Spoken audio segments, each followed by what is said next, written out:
Nós estamos estudando João, mas eu queria dar um breve intervalo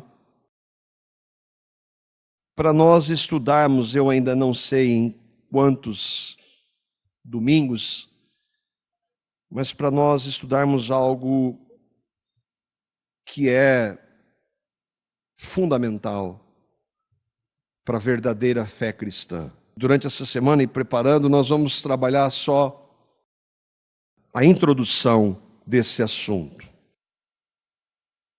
Para que alguém possa saber, possa conhecer qualquer coisa sobre o único e verdadeiro Deus, para que possa saber e conhecer qualquer coisa sobre o único e verdadeiro Jesus, o único e verdadeiro Espírito Santo, para que alguém possa conhecer e saber de verdade o que é o Evangelho, para que nós possamos saber quem nós somos, o que vai acontecer conosco quando essa realidade, essa vida acabar. Qual é o significado dessa vida? Só existe uma base, uma única base.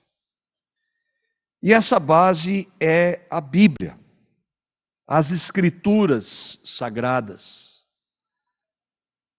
Os 39 livros do Velho Testamento, os 27 do Novo. Não há nenhuma outra fonte que forneça a verdade sobre nenhuma destas realidades. Não existe nenhuma outra.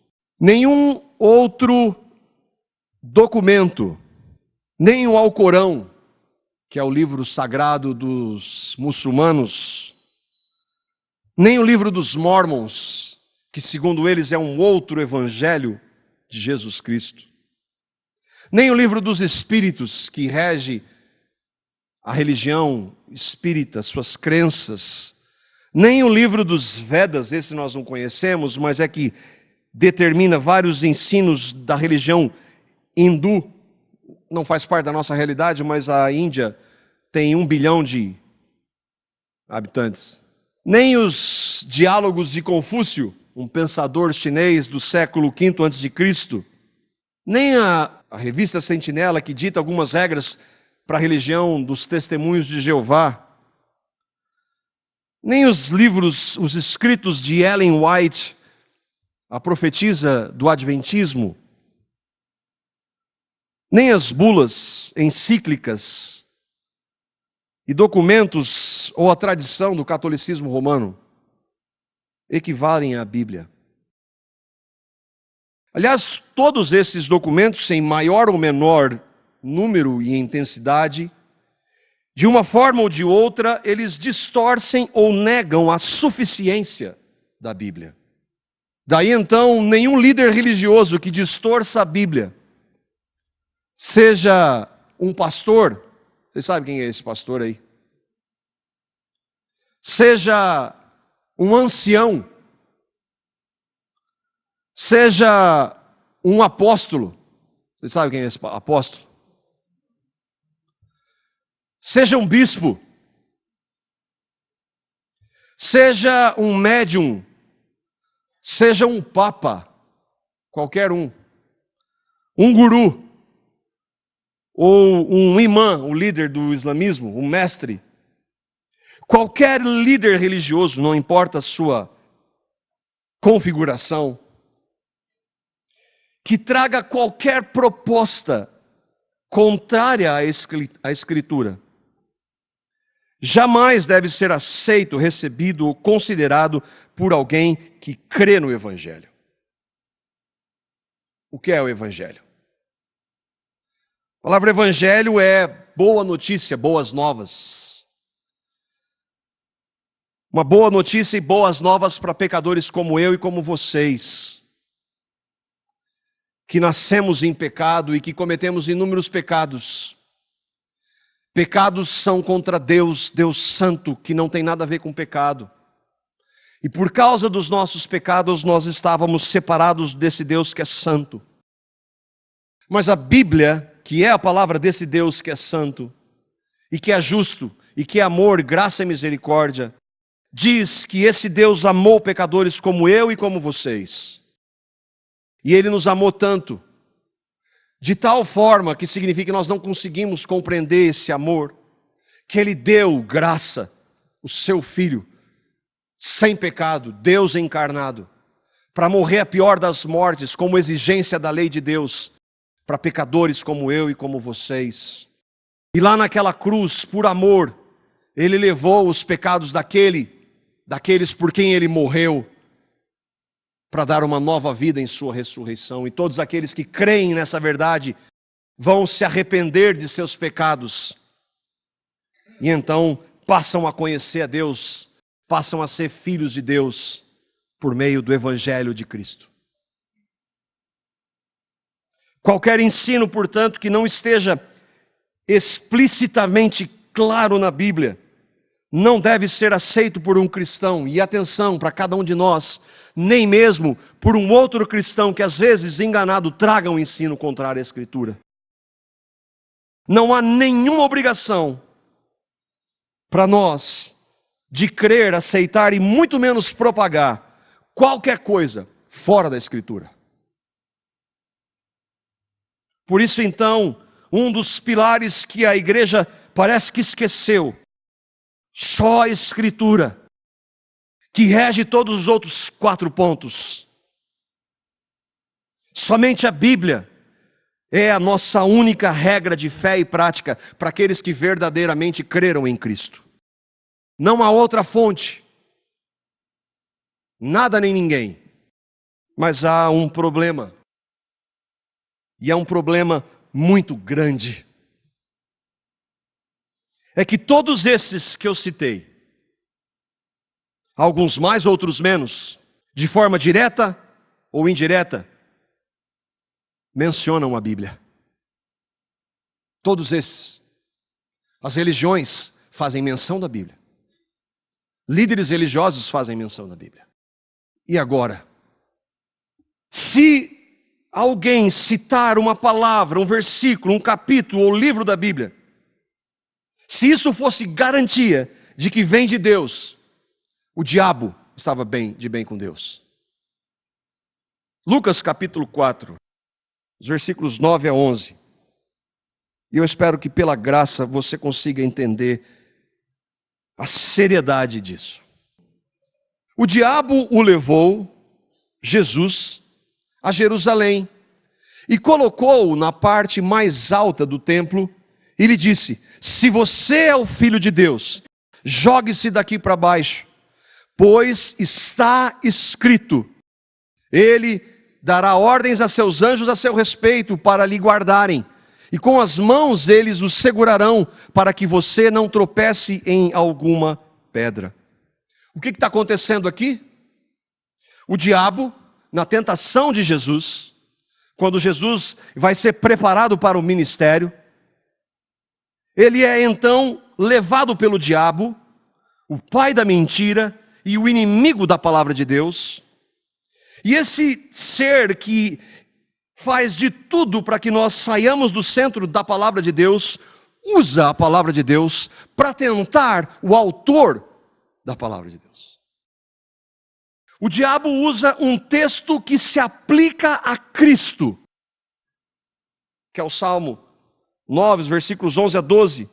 Aos seus anjos dará ordem. Quem dá ordem aos anjos? Ele, Cristo.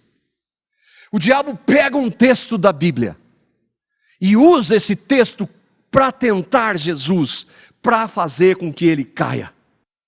Ele tenta enganar Jesus com a Bíblia. Que absurdo. Que estupidez para Satanás tentar Jesus. Mas o fato é que ele usa a Bíblia. E aqui ninguém pode negar que não esteja acontecendo isso. E ele usa de maneira distorcida para enganar. Foi só com Jesus? Não. Satanás faz isso desde o princípio. Desde o princípio, ele visa distorcer a palavra de Deus. E lá em Gênesis, capítulo 2, Deus havia criado o homem, dado tudo o que o homem precisava, tinha relacionamento com Deus, colocou-o neste planeta sem nenhuma realidade má, sem pecado, nenhum jardim. Nesse jardim havia várias árvores para que ele pudesse se alimentar, mas Deus deu uma ordem para ele de uma árvore ele não deveria comer. Isso não é figurado, isso não é metáfora, isso é literal. E no capítulo 2, nos versículos 16 a 17, nós lemos essa ordem que Deus dá ao primeiro homem, Adão, e diz assim: e o Senhor Deus deu a seguinte ordem ao homem: comerás livremente o fruto de qualquer espécie de árvore que está no jardim. Contudo, não comerás da árvore do conhecimento do bem e do mal, porque no dia em que dela comerdes, com certeza morrerás. Deus dá liberdade para ele comer de todos os frutos. Mas da árvore do conhecimento do bem e do mal, Deus disse: não coma. Se você comer, você vai morrer. E ali então, esse diabo que tentou Jesus, nós estamos voltando algum tempo, vai então conversar com Eva, mulher de Adão. No capítulo 3 de Gênesis, nos versículos 4 a 5, o diabo aqui, personificado na serpente, diz: a serpente então alegou à mulher: com toda certeza não morrereis. Deus falou: com certeza você vai morrer. E o diabo diz: com certeza não morrereis. Ora, Deus sabe que no dia em que dele comerdes, os vossos olhos se abrirão, e vós, como Deus, sereis conhecedores do bem e do mal. O diabo só mentiu aqui. Ele só mentiu. Ele disse: como Deus, vocês vão ser conhecedores do bem e do mal. Esta parte é verdade ou é mentira? A mentira era: com certeza você não vai morrer. Porque Deus disse que morrer, se ele comesse, ele ia morrer. E morre. Mas e essa parte? Vós, como Deus, sereis conhecedores do bem e do mal. É verdade ou é mentira?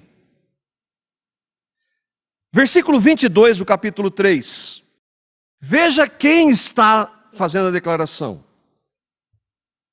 Então declarou Deus: eis que agora o ser humano tornou-se como um de nós, conhecendo o bem e o mal. Não devemos permitir que ele também estenda a sua mão e tome do fruto da árvore da vida e, comendo-o, possa viver para sempre. Deus está dizendo que o homem agora seria como nós aqui, Pai, Filho e Espírito Santo.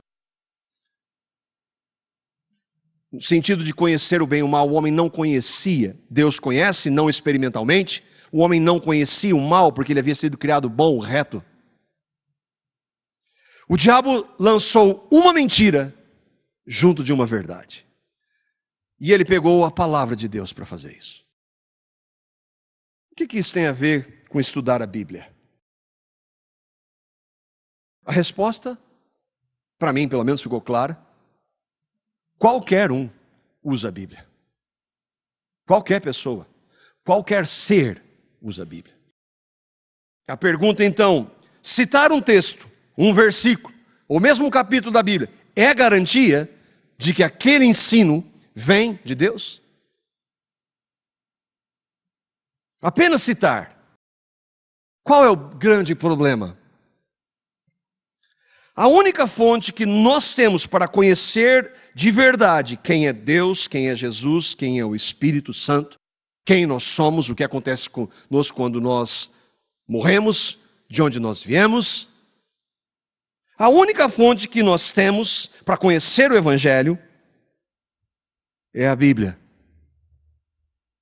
Mas esta mesma Bíblia é usada para distorcer essas verdades. O diabo usa a Bíblia. Usa ou não usa? Irmãos, eu estou inventando alguma coisa aqui? A Bíblia é a palavra de Deus. Ele usou a palavra de Deus ainda não escrita no Gênesis, mas ele usou a palavra escrita citando o Salmo para Jesus. E o que nós podemos perceber é que ele conhece a Bíblia. Mas não é só o diabo que usa. Pastores, ou entre aspas, pastoras, anciãos usam.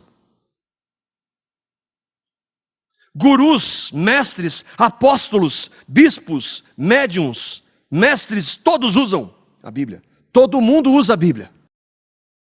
Qualquer pessoa, em qualquer lugar, pode citar qualquer texto bíblico e com ele dizer ou ensinar qualquer coisa. Mas onde está o erro?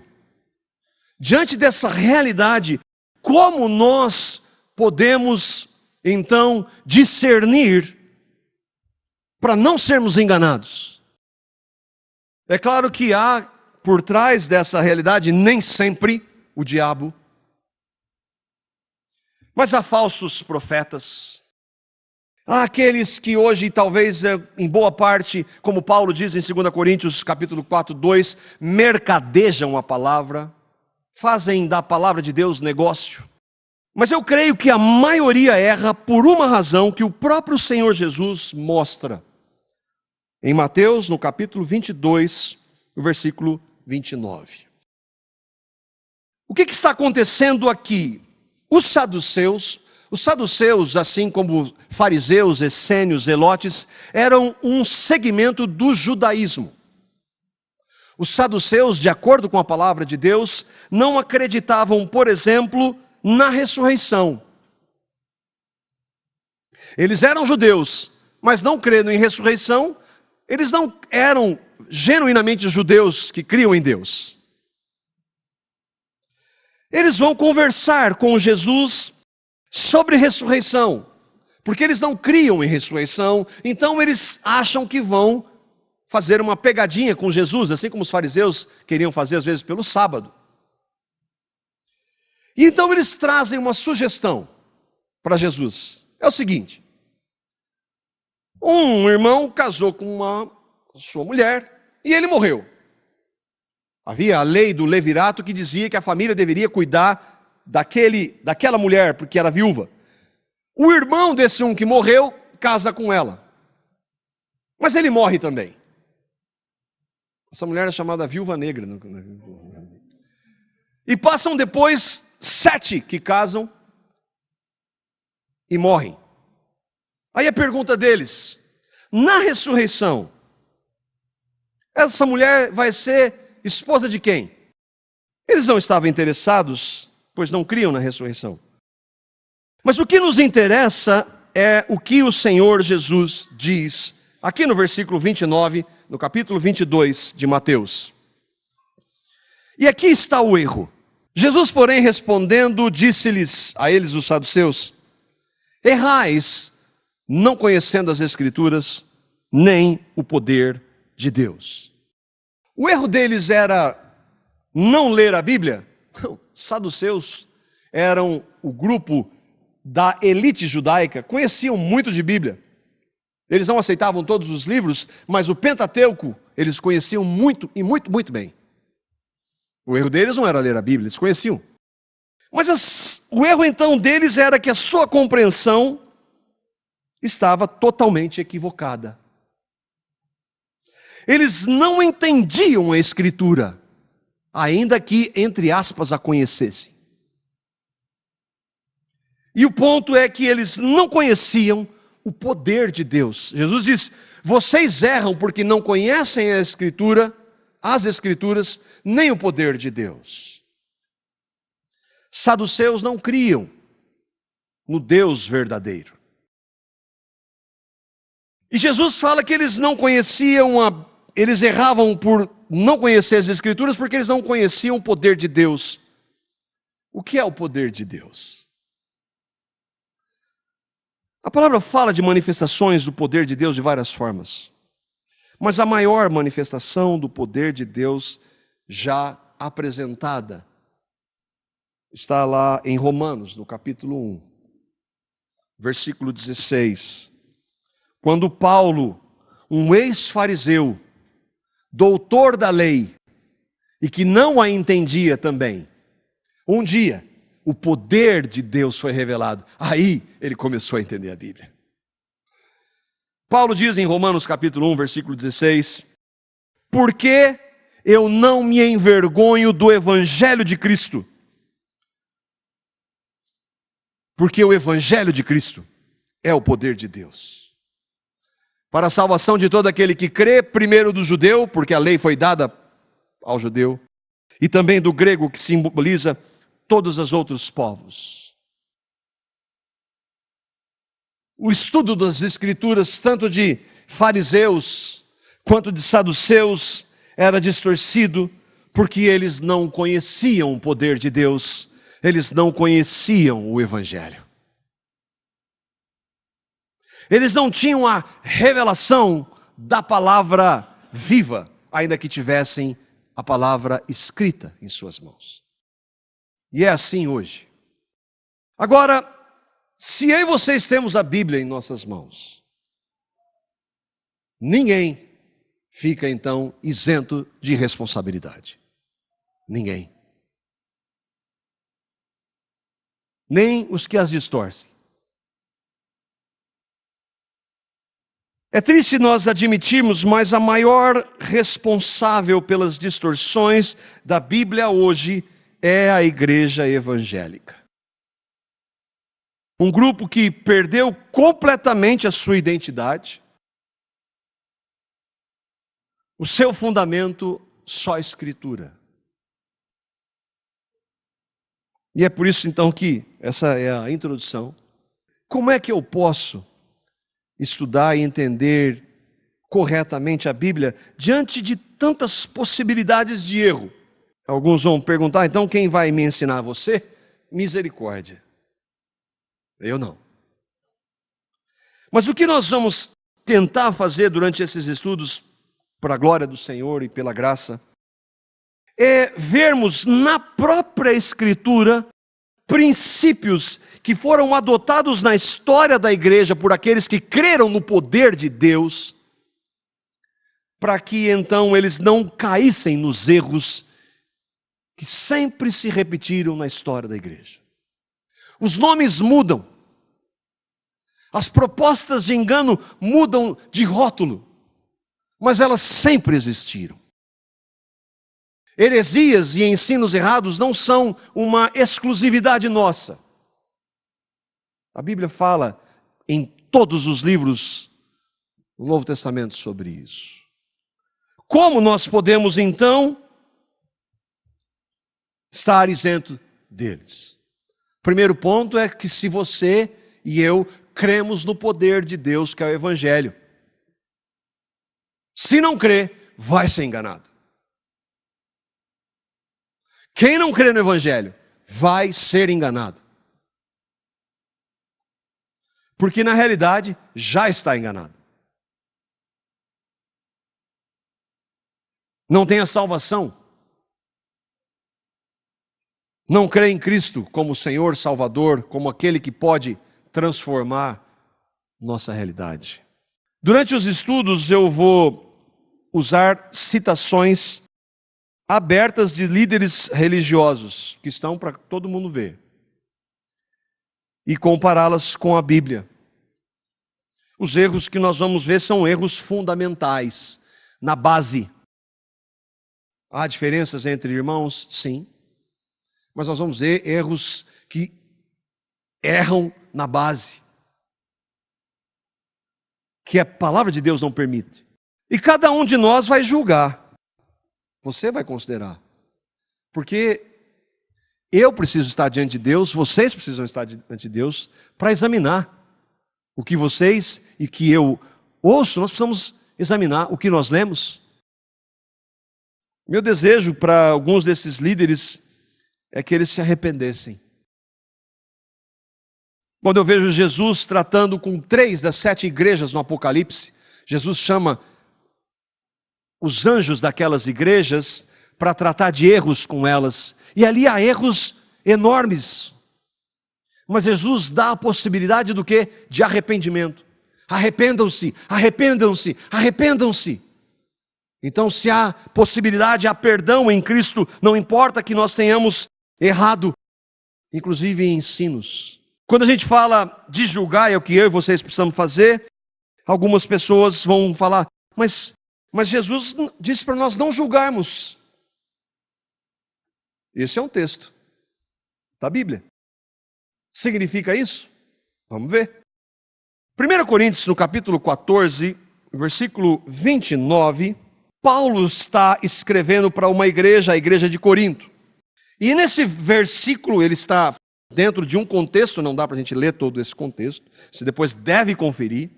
Ele diz assim: e falem 2 ou 3 profetas, e os outros julguem. O que Paulo está dizendo? Ou melhor, o que estava acontecendo na igreja de Corinto? Havia muitos erros entre aqueles irmãos.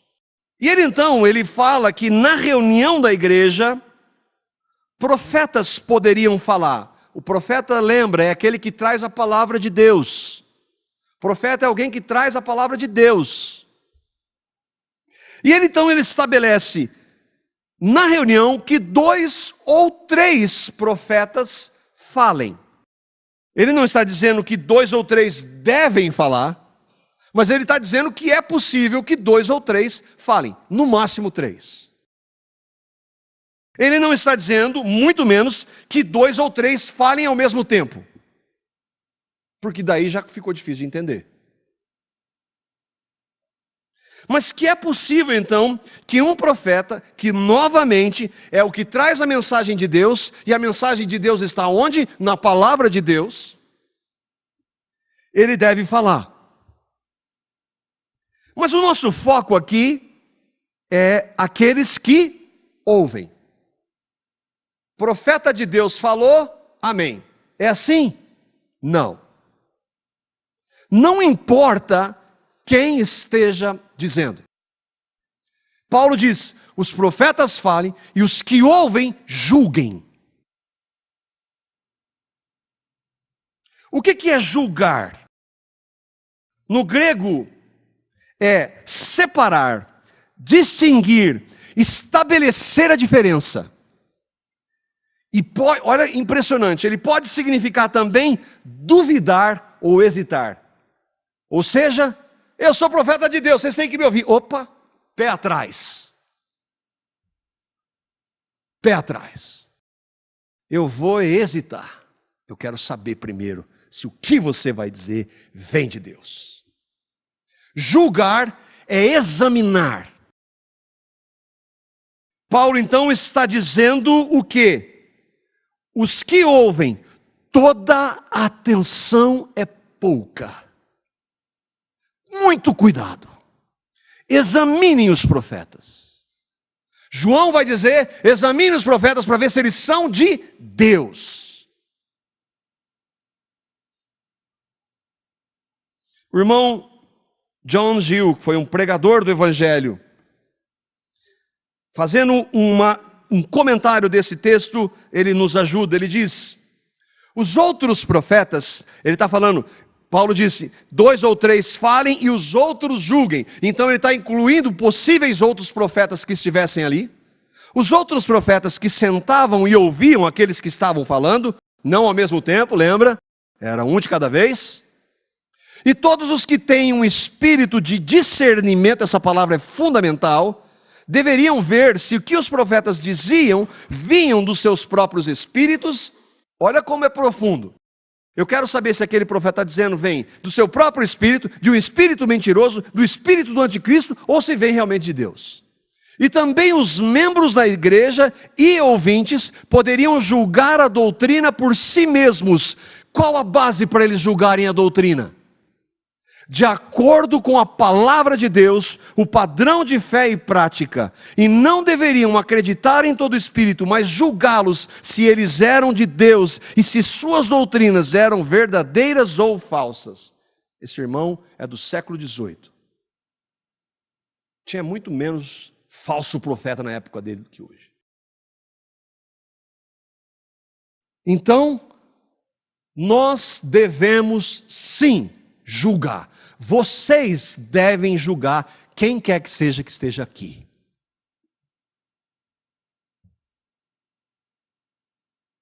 Com base no quê? Nós já vimos o irmão John Gill falando. Mas vamos para a palavra. Não vamos ficar no irmão de vai que ele está inventando isso. Paulo, em Atos, no capítulo 17, um texto que eu espero que vocês conheçam, os versículos 10 e 11. Esse texto ele sempre me fascina. Primeiro porque simplesmente quem está pregando é o apóstolo Paulo. E ele havia passado, Paulo lembra que Paulo, nós acompanhamos nas viagens de Paulo, ele ia para vários lugares, pregava o evangelho, plantava uma igreja, e ele havia passado pela cidade de Tessalônica, pregado o evangelho lá, e agora ele está em Bereia. E o texto então diz, nos versículos 10 a 11, diz assim: E logo os irmãos enviaram de noite Paulo e Silas a Bereia. E eles, chegando lá, foram à sinagoga dos judeus. Ora, estes foram mais nobres do que os que estavam em Tessalônica, porque de bom grado receberam a palavra, examinando cada dia nas Escrituras se estas coisas eram assim. O que está acontecendo aqui? Paulo e Silas vão pregar. Iam pregar nas casas e usavam a sinagoga, como judeus que eles eram, para converter os judeus, pregar o evangelho para judeu. Quando Paulo ia ao sábado na sinagoga, não é porque ele guardava o sábado, ele ia no sábado porque os judeus se reuniam no sábado para pregar para eles o evangelho. Então eles Lucas está escrevendo Atos, Lucas viajou com Paulo muitas vezes, e então eles estavam ouvindo Paulo e Silas. O que eles estavam fazendo? Julgando. Mas esse é o apóstolo Paulo, e daí? Se o apóstolo Paulo trouxer alguma coisa, isso não é possível, porque o que ele trouxe pela palavra e inspiração do Espírito, trouxer alguma coisa que não vem da Escritura, eu não aceito. Pode ser o apóstolo Paulo. Se pode ser o apóstolo Paulo, que dirá qualquer um outro na história? Lucas diz assim: aqueles de Bereia foram mais nobres que o de Tessalônica, ou seja, a igreja de Tessalônica já parece que foi falando amém, assim, eles não examinavam a Escritura. E Lucas então percebe isso. Claro que nós vamos perceber isso, tudo isso que Lucas escreve é mediante a ação do Espírito Santo, a inspiração. Lucas percebe que os irmãos de Tessalônica pegavam na Escritura que eles tinham. Paulo, peraí, deixa eu ver. Está aqui, Paulo, então está certo. Eles eram nobres porque eles receberam a palavra sim, como palavra de Deus. Nós vamos ver isso. Para você se aproximar à Escritura, esse é um pilar. Ela é Bíblia, ela é a palavra de Deus. Eu não concordo com isso, eu não aceito. Não interessa o que eu e vocês, como nós agimos, ela é a palavra de Deus. Então isso é um pilar para nós nos aproximarmos da Escritura. Eles receberam a palavra. Mas como eles receberam? Lucas diz: examinando a cada dia na Escritura, para ver se o que Paulo estava dizendo estava de acordo com a Escritura. Isso era julgar. Se eles estavam julgando o apóstolo Paulo, eu e vocês não somente podemos, mas nós devemos julgar qualquer um que se diga profeta de Deus, ou falando em nome de Deus, citando a Bíblia. Mas Jesus não disse lá em Mateus capítulo 7 que não é para julgar? Quando Jesus fala disso, ele está falando assim: entre irmãos em Cristo, eu vou falar que o meu irmão Vinícius, que ele não é tão santo quanto eu. E aí eu julgar algumas práticas dele a partir do meu padrão. Isso não deve ser julgado. É isso que Jesus está falando. Não é de julgar ensino. Julgar ensino, nós devemos julgar os ensinos. Todos eles, de quem quer que seja. Como alguém vai examinar quem quer que esteja falando, se não julgar? Não dá. E essa é uma frase que não, você está julgando, não pode julgar. Paulo não ficou bravo quando aqueles irmãos estavam examinando o que ele estava dizendo. Se o profeta ficar bravinho, então já ficam os dois pés atrás. Ele não achou ruim. O mesmo espírito que dirigiu Paulo para escrever o que ele escreveu, é o espírito que dirigiu Lucas para dizer que eles eram nobres por examinarem o que Paulo disse. O que nós vamos fazer, se o Senhor permitir, nesses estudos? É buscar a forma de entender a Escritura, que seja fiel a ela, a Escritura como um todo. Que ela seja cristocêntrica, porque a Bíblia é. Quando nós dizemos que ela é cristocêntrica, não estamos dizendo que Cristo, Jesus, é maior do que o Pai e que o Espírito. Não. São três pessoas, um Deus. Não existe hierarquia na Trindade. Mas é que a Bíblia toda aponta para Cristo. E é por causa do Evangelho que é manifesto em Cristo, que o centro dela é Cristo. Então tudo que nós lemos no Velho Testamento, no Novo Testamento, tem como centro Cristo. E outra, isso é fundamental. Nosso estudo da Escritura deve glorificar a Deus e não a homens. Não deve exaltar homens. Pelo contrário, quanto mais glória a Deus, mais humilha o homem. Alguns às vezes, mas esse negócio de interpretar aí, isso aí é ação humana. Não, negócio de interpretar, eu já ouvi isso. Isso aí é coisa do homem. Para entender a Bíblia precisa do Espírito Santo. Mas ninguém está falando isso. Primeiro, para entender a Bíblia, você precisa crer no Evangelho, que é a revelação do Evangelho, vem a ação do Espírito Santo. Mas isso significa então que agora você não tem que pensar? Que você não tem que considerar? Como é que você julga? Se você não usar a sua mente, por isso que tem que ter renovação do Espírito. Como é que você não vai usar a sua mente, se você crê no Evangelho, você tem a mente de Cristo, para julgar o que você está ouvindo? Significa então que você não deve usar o seu entendimento? É claro que sem a ação do Espírito já erra na base, mas isso não significa que nós não devamos entender e compreender o que está sendo dito e ensinado. Alguns ensinam que você tem que esvaziar a sua mente, que você não pode pensar para receber o Espírito de Deus. É muito contrário. A palavra diz que nós devemos sempre usar a nossa mente. Mas onde? Na palavra. Ou o que significa meditar? Meditar é usar a mente onde? Na Escritura. Quanto? Ricamente. Onde? Na Escritura. Como é que você vai julgar alguém se você não tem a mente na Escritura? Como é que você vai examinar a Escritura? Ou você tem que vir o Espírito Santo falar com você toda hora. O Espírito Santo dirige a sua vida. Você abre a Escritura para que Ele fale, mas Ele só fala por meio da Escritura. É Ele que inspirou a Escritura. O que é isso se não usar a sua mente? Considerar o que você está ouvindo, examinando a mente à luz da Escritura. A palavra fala várias vezes. Romanos capítulo 12, versículo 1. Ela fala de um culto racional e da renovação da mente.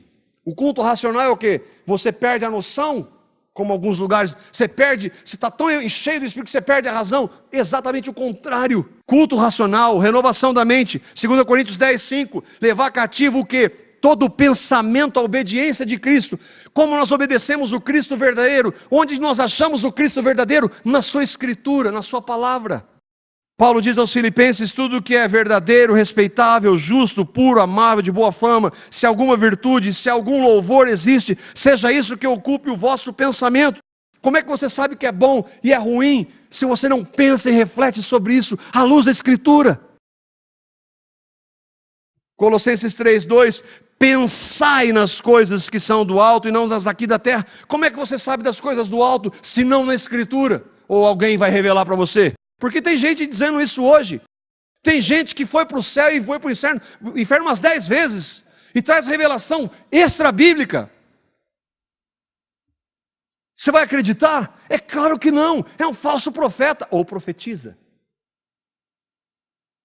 Ah, você está julgando? Sim, julgando de acordo com a Escritura.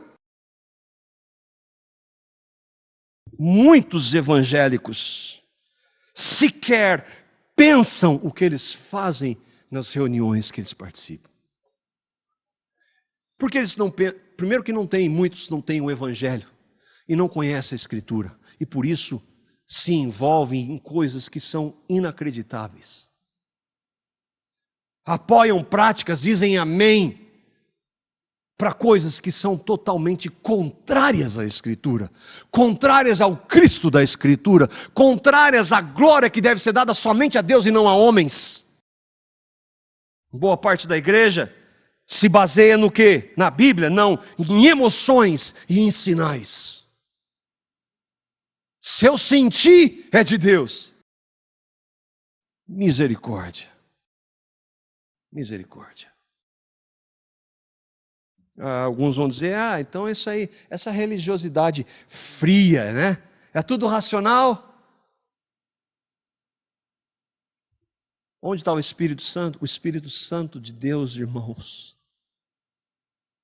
está em você ouvir que Deus amou você, sendo quem você é, e Deus, seu Filho, por amor e de graça. Isso mexe com aqueles que creem. Isso nos emociona? Claro que sim. Mas é a emoção que determina? Não. É a palavra.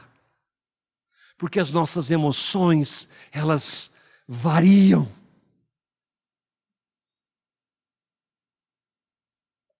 Não há como não nos emocionarmos. Nós somos seres emocionais, mas a nossa base está na Escritura e a fé na Escritura. Irmãos, no iluminismo, no século XVIII, e muitos pensadores que a religião, especialmente o cristianismo, acabaria. A razão ia prevalecer. É verdade que hoje o ateísmo e o agnosticismo, ateus que se professam não crer em Deus, eles sabem que Deus existe, mas eles mentem para eles mesmos. E os agnósticos dizem que não é possível conhecer a Deus. Isso tem crescido. Mas a espiritualidade e a religiosidade continuam crescendo. E graças a Deus, apesar de nós, muitos ouviram do nome de Jesus. Apesar de dizer que ia acabar. Mas, irmãos, por outro lado, e eu creio que isso é bem mais nocivo, o cristianismo de hoje, especialmente no Ocidente, se tornou um sincretismo. Sincretismo é mistura de religiões. O que predomina não é o genuíno evangélico, o evangelho. E o pior é que isso é muito variado, é eclético. Você tem de um lado legalistas, mas você tem de outro lado libertinos. Os legalistas que pegam a lei e tacam nas costas dos outros, que eles não conseguem empurrar nem com o dedo. E outros que pegam a graça de Deus e usam a graça de Deus para viver no pecado.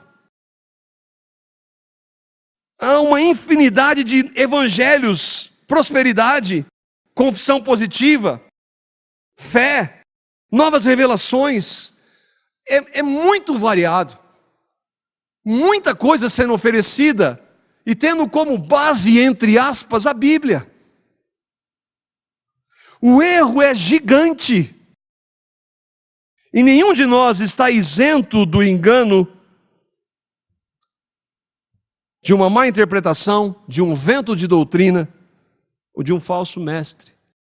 Os erros são tão sutis e me impressiona que o Senhor Jesus disse em Mateus 24.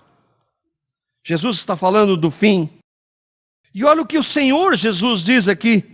Ele está falando do fim, porque surgirão falsos cristos e falsos profetas, e farão tão grandes sinais e prodígios que, se possível fora, enganariam até os eleitos. De acordo com o Senhor, não é possível enganar sempre ou totalmente os eleitos. Mas às vezes, nós, por não examinarmos a Escritura, não andarmos em comunhão, nós acabamos dando ouvido para um ou outro ensino. Aqueles que verdadeiramente creem que são eleitos de Deus, eles não vão permanecer. Mas os danos que isso traz para a igreja, para famílias, são graves. E outra, se Jesus está dizendo que se fosse possível enganar os eleitos, Ele está dizendo isso para quem? Para nós, para a igreja. Ele está dizendo que o ensino, ele é muito camuflado, o falso ensino. Ele tem falsa piedade, mas ele é falso. E como nós vamos conseguir discernir e entender se não examinarmos as Escrituras da forma correta? O fato, irmãos, é que diante de tanto engano, só há uma maneira de identificar quem são os verdadeiramente eleitos. São aqueles que permaneceriam nas Escrituras, centradas em Cristo e para a glória de Deus. Só por meio das Escrituras, irmãos, nós vamos conhecer o verdadeiro Deus. Só por meio das Escrituras nós vamos conhecer o verdadeiro Jesus, o verdadeiro Espírito Santo. Saber quem nós somos, que, por exemplo, nós não somos boas pessoas. Só por meio da Escritura. Nenhuma religião, nenhum líder, nenhum outro documento que estejam contrários à Escritura podem nos conduzir à verdade. E eu queria terminar com o Salmo 119, que é um salmo que fala da palavra de Deus de maneira tão maravilhosa. Salmo 119, os versículos 97 a 105, e nós terminamos aqui. Irmãos, olha como é rico